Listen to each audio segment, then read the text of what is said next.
Oi, esse é nosso portfólio de Direito de Personalidade para a matéria de Teoria Geral do Direito Privado, ministrado pelo professor Fábio Queiroz Pereira. Bom, como proposta, nós vamos analisar dois casos em que direito de personalidade se aplica, sendo um deles retirado de uma produção cultural e o outro de um caso concreto de jurisprudência brasileira, que é uma decisão do Superior Tribunal de Justiça. Em primeiro lugar, faremos uma breve introdução definindo o que seria o direito de personalidade no cenário jurídico pátrio. Bom, os direitos de personalidade são todos aqueles que permitem com que a pessoa realize a sua individualidade e possa defender aquilo que é seu. Esses direitos irradiam da personalidade e são de construção recente, com o surgimento marcado pelo contexto da Segunda Guerra Mundial e do nazismo.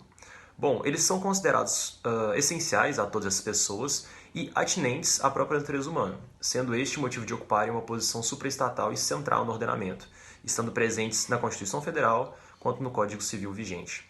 Os direitos de personalidade são absolutos, ou seja, o direito é exercido erga omnes, são intransmissíveis, sendo possível apenas a transmissão da titularidade desses direitos, são irrenunciáveis e inalienáveis, logo, não podem ser vendidos. Eles são imprescindíveis, ou seja, o direito de personalidade não prescreve. No entanto, tanto a lesão ao direito de personalidade quanto o direito de reparação ou ressarcimento são passíveis de prescrição. Most babies are accidents. Not me. I was engineered. Born to save my sister's life. Bom, nosso grupo selecionou como produção cultural o filme Uma Prova de Amor de 2009, que conta a história de Anna Fitzgerald, uma menina que desde bebê passa por uma série de exames e procedimentos médicos muitas vezes dolorosos sem ter qualquer problema de saúde. Isso porque antes de seu nascimento, seus pais descobriram que sua irmã mais velha, Kate, possuía uma doença grave, leucemia aguda, e a única maneira dela ser salva seria concebendo um bebê de laboratório que fosse 100% compatível com a menina. Então, assim nasce Ana, e desde o seu nascimento, sempre que a irmã precisa, ela realiza doações a ela. Porém, quando essa menina ela faz 10 anos, ela percebe que a Kate ela não tem uma grande expectativa de vida, apesar de seus pais negarem isso incessantemente. E quando a sua irmã ela passa a precisar de um rim, Ana decide processar os seus pais e buscar, ter o direito sobre o próprio corpo. I'm in renal failure for months now. You're supposed to give her a kidney? I want to see my parents for the rights to my own body. Would you repeat that, please? What's going on? Anna, you're suing us? I don't want to do it anymore, Mom. It's my body. I want to be able to make my own decisions about what to do with it. Então, o enredo do filme ele traz uma temática muito polêmica, que é a questão dos irmãos salvadores, que seriam indivíduos concebidos unicamente com a função de gerar material genético e transplantável para irmãos biológicos que estejam necessitando. Esses embriões, eles são gerados por fertilização in vitro, utilizando a técnica do diagnóstico pré-implantacional, que permite que eles sejam 100% compatíveis com a pessoa a receber o transplante. Essa técnica ela não é amplamente utilizada no Brasil, ela só é permitida em alguns casos em que possa nascer um bebê que tenha uma manifestação de uma doença rara, fatal ou debilitadora. Por que a questão do irmão salvador é tão polêmica? A gente dedica um tópico do nosso trabalho para isso, chamado Instrumentalização da Vida, em que a gente ressalta que apesar do notório avanço científico, o diagnóstico pré-implantacional que é utilizado no caso dos irmãos salvadores, ele levanta um debate na sociedade muito grande acerca da ética médica e dos limites de intervenção na vida humana, visto que isso pode gerar consequências ligadas, tanto à qualidade de vida desse indivíduo quanto à dignidade de vida desse indivíduo. Então, nessa perspectiva, a gente vai começar a analisar os direitos de personalidade que passam a ser infringidos no filme no contexto da realidade da Anna Fitzgerald. O primeiro direito de personalidade que a gente encontrou sendo infringido no filme é o direito à dignidade da pessoa humana. Esse é um princípio basilar que a gente encontra tanto na Constituição Federal quanto no Código Civil e serve de origem para todos os demais direitos fundamentais e direitos de personalidade. No contexto do filme, Sarah, mãe de Ana, coloca esse direito de personalidade da filha em risco a partir do momento que sujeita essa menina a procedimentos que colocam em risco, a qualidade de vida dela e o seu projeto de vida boa. Uma cena que ressalta muito isso é quando Ana, ela fala com seus pais que se caso ela fizesse a doação de rim para para a irmã, ela não poderia praticar nenhum tipo de esporte, como, por exemplo, ser líder de torcida. E ela queria ter a oportunidade de ser líder de torcida, caso ela assim desejasse. Então, o que a gente vê aqui é basicamente o direito à dignidade da pessoa humana, que é absoluto, irrenunciável e irrestrito, sendo restringido pela mãe da Ana. No contexto do filme, também encontramos o direito à liberdade sendo infringido. O que seria o direito à liberdade? Seria a capacidade do indivíduo agir de acordo com seu livre-arbítrio, de acordo com sua própria vontade, tomando suas próprias decisões, desde que não atinge a liberdade de outrem. Porém, no contexto do filme, a Ana ela também tem seu direito de liberdade restringido pela mãe, que a todo momento, mesmo ela expressando a vontade de não fazer a doação do rim para a irmã, essa mãe não respeita essa vontade, ela fica a todo momento tentando convencer a Ana a fazer essa doação. É essa restrição que faz com que a Ana inicie o processo judicial contra a mãe. Outro direito de personalidade que a gente vê sendo infringido no filme é o direito sobre o próprio corpo, que está regulamentado pelo artigo 13 do nosso Código Civil, que garante, que as pessoas elas tenham autonomia sobre o próprio corpo. Não é o caso da Ana no filme. Se esse filme ele fosse retirado do contexto americano e fosse passado para o contexto brasileiro, para os genitores da Ana terem um filho com o único e exclusivo objetivo, de salvar a filha mais velha por meio da doação, de material transplantável ou genético, eles deveriam obter uma autorização judicial e tudo deveria ser feito com o consentimento da Ana. E caso ela não pudesse consentir, os seus tutores, eles deveriam prezar, pelo bem-estar da menina. O que nós podemos ver claramente no filme que não foi respeitado.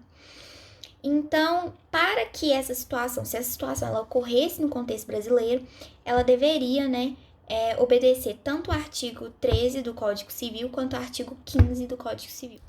O direito à vida da Ana também é infringido a partir do momento que a preservação da sua vida não é a primeira preocupação dos pais. E quando a gente fala sobre direito à vida, a gente não deve analisar somente no aspecto biológico, a gente deve se atentar também à questão da qualidade de vida. E essa não é a primeira preocupação dos pais da Ana. Isso é claramente evidenciado pela quantidade de operações que a menina foi submetida ao longo da vida, sem ter ao menos um problema de saúde. Além disso, isso também pode ser evidenciado no momento em que a mãe diz para ela que ela sobreviveria tranquilamente com um rim só, mas não leva em conta a qualidade de vida que ela teria somente com um rim, sendo impossibilitada, por exemplo, de ser mãe ou de até mesmo realizar alguns tipos de esporte que ela sonhava. Trazendo como um gancho do direito à vida, o direito à integridade física e psíquica da Ana está sendo desrespeitado pelos pais. A partir do momento que ela é colocada em risco de vida, em várias cirurgias, ela inclusive já ficou internada por complicações dessas cirurgias, apenas para salvar a vida da irmã, como se somente essa importasse, o direito à integridade física dela está sendo desrespeitado. Outra questão é a tortura psicológica, a coação que ela passa, para fazer essas doações para a irmã, que também torna um ambiente familiar dela muito hostil para a qualidade de vida dela. Trazendo o caso analisado do filme para uma perspectiva brasileira, do ponto de vista da legislação e da jurisprudência, acreditamos que Ana tem alta probabilidade de ter seu desejo atendido e não ser obrigada a realizar o procedimento cirúrgico. No entanto, já no caso da emancipação médica, que é o que Ana consegue no filme, esse é um instituto que ainda não é regulamentado pelo ordenamento brasileiro. No entanto, acreditamos que tem toda a condição para ser. Primeiro, ele supriria as lacunas deixadas pelo artigo 13 e 15 do Código Civil. Além do mais, ele tutela os mesmos direitos que já estão tutelados no Código Civil, sob o nome de direitos da personalidade e na Constituição sob o nome de direitos fundamentais. Assim, a proteção desses direitos seria ampliada. Já no campo da criança, a importância dele seria para essa construção da autonomia, porque apesar de, no caso de Ana, que tem uma idade inferior a 16 anos, elas serem consideradas absolutamente incapazes, essa construção da autonomia é importante para quando atingirem a maioridade. Além disso, ele serviria para impedir os abusos que muitas das vezes são cometidos pelos familiares, que são normalmente responsáveis, às vezes sem intenção, mas que cometem abuso com a criança. Assim, a opinião da criança seria preservada e os abusos seriam evitados. Por isso, acreditamos que esse instituto seria de muita importância de ser regulamentado pelo ordenamento brasileiro e, caso fosse, acreditamos que Ana teria todas as condições de também receber a sua emancipação médica. Fala pessoal, boa noite. Eu fiquei responsável para falar para você sobre o caso da Isis Valverde, mas antes de falar sobre o caso, eu gostaria de falar sobre os dois direitos que são teoricamente infringidos aqui, né? Nesse caso aqui da Isis Valverde. O primeiro é o direito à imagem. Galera, o direito à imagem ele está regulado pelo artigo 5º no inciso 10 da Constituição, tá? E também pelo artigo 20 do Código Civil.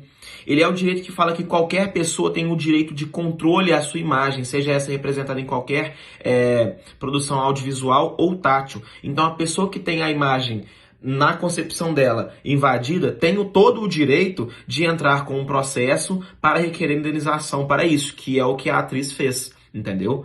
Ele é um direito, pessoal, que a lei fala que tem que ter uma autorização expressa, prévia da pessoa, para que sua imagem seja usada. Só que também admite a autorização tácita para o caso de pessoas públicas em locais públicos, porque a imprensa, né, o jornalismo, tem o direito de liberdade de expressão, que também é outro direito fundamental. Então, um direito vai ter um choque com o outro. Então, assim, eles tentam regular isso mais ou menos dessa forma para manter de uma forma harmônica.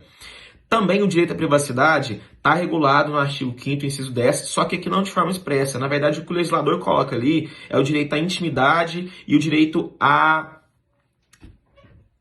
o direito à intimidade e o direito à vida privada. Mas o que a doutrina entende é que ambas formam esse direito à privacidade, certo? Ele é um direito que também está regulado no artigo 21 do Código Civil, né? E que é bastante criticado por causa da sua incipiência. Além disso, galera, esse direito, ele é pautado através do dever geral de abstenção de todos, aceitando que as pessoas, elas têm a obrigatoriedade de não exposição de elementos e informações da esfera íntima de uma determinada pessoa. Então, a lei tenta reservar a intimidade de alguém, só que tanto o direito à imagem quanto o direito à privacidade, eles são pautados nessa ideia de pessoa pública e local público.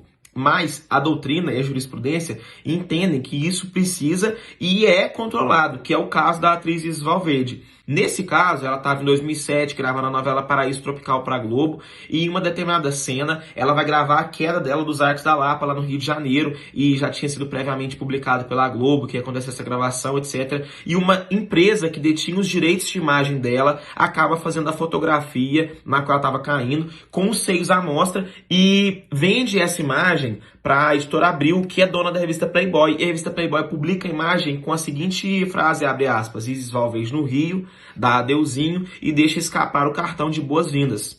Então, a Isis Valverde, ela entende que o direito à imagem e o direito à privacidade dela, por mais que ela seja pessoa pública e estivesse em local público, foram infringidos. Ela vai mover uma ação e o que a editora vai bater na tecla é justamente esse direito de liberdade de imprensa, que ela era uma pessoa pública, estava em local público e que, portanto, se alguém tivesse alguma culpa, seria a própria empresa que vendeu as imagens, e não ela, a editora Abril, que publicou em uma de suas revistas, a revista Playboy. E que mais? A publicação da imagem não tinha nenhum cunho econômico, né, cunho lucrativo, porque eles não publicaram aquilo ali na primeira capa. Bem, o que a quarta turma do STJ vai falar ali no Rio de Janeiro, né, todos vão votar com o voto do relator, é que, na verdade, eles vão dar, né, o direito concebido para a Isis Valverde. Aí eles vão entender que a atriz teve sim o seu direito à imagem e o seu direito à privacidade infringidos, né, porque, ainda que ela seja pessoa pública em local público, 2 pontos. Eles não têm o direito de retratar, fazer uma retratação dela, da intimidade, da imagem dela, de forma vexatória, que é o que eles fizeram. E ainda que ela estivesse em local público, aquela cena que a novela estava gravando ali naquele momento, não era uma cena para aquele conteúdo. Então aquela extração não foi da cena, foi de um equívoco que aconteceu na cena. Aquela imagem não tinha um interesse público. A cena sim, a imagem não. Então eles vão dar o direito para a Isis Valverde, ela vai ganhar, vai ter uma indenização de R$40 mil e ela ainda pede um cachê, porque o ministro vai falar que não tem nenhuma razão, o argumento da revista, em falar que aquilo não tinha cunho lucrativo, porque eles pagam as mulheres para se exporem nas revistas, eles pagam modelos para isso, pessoas famosas, e a Isis Valverde teve a sua imagem veiculada na revista, sem ser paga, sem o devido cachê, então ela vai receber essa indenização de R$40 mil, mais o cachê. né? Então, assim, essa imagem ela vazou de uma forma não intencional, né? Foi decidida pelo Superior Tribunal de Justiça, e o nosso grupo, ele também entende que o direito dela foi infringido. Por quê? Por causa disso, o direito à imagem e o direito à privacidade dela foram restringidos, né? A empresa não fez pagamento para ela, ainda que ela fosse pessoa pública, ela tem direito à intimidade. Então, assim, o que eles fizeram foi uma falta de respeito, é o que o grupo entende, e que o fato dela também não ter recebido cachê ainda enseja. E, assim, os argumentos da defesa de liberdade jornalística e de que não tinha fins lucrativos, eles não se embasam muito bem no caso concreto, porque apesar da liberdade deles de expressão, como o ministro falou, e é o que o grupo concorda, ali não tinha nada a ver, não tinha expressão, interesse público, entendeu? E sim foi veiculado numa revista, a revista Playboy, que é de cunho masculino, né? Explora a nudez feminina, então não tem nada a ver uma coisa com a outra. É isso. Boa noite.